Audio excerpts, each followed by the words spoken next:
There are lots of different tie knots out there, and today I'm going to show you how to tie one of the best. It makes a great dimple and has one other amazing benefit, which you'll see in just a bit. I'm Brian Sakawa, you're watching He Spoke Style. Let's learn how to tie the Nicky Knot.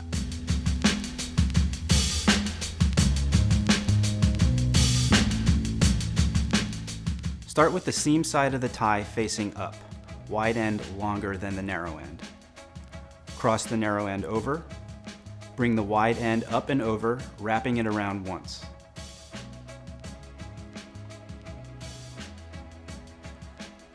Bring it to the other side and wrap it around once. Now, depending on the thickness of your tie, you could skip the next step, but because this tie is made with a thinner fabric, I'm going to wrap it around one more time to give the knot a little more heft.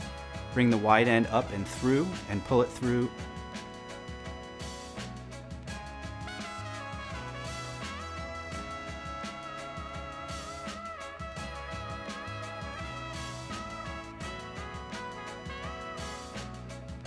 Start with the seam side of the tie facing up, wide end longer than the narrow end. Cross the narrow end over, bring the wide end up and over, and wrap it around once.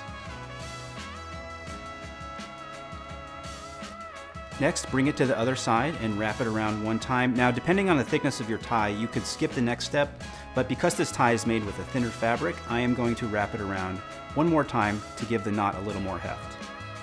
Bring the wide end up and through and pull it somewhat tight. Thread the wide end through the loop, pull it through, and give it some final adjustments.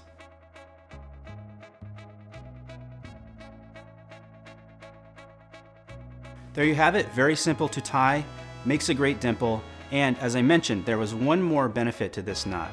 So check this out. When you are going to take your tie off, you just pull the narrow end through and there's no knot. So I've been using the Nicky Knot a lot recently. Between this one and the double four-in-hand, those are my two go-to tie knots.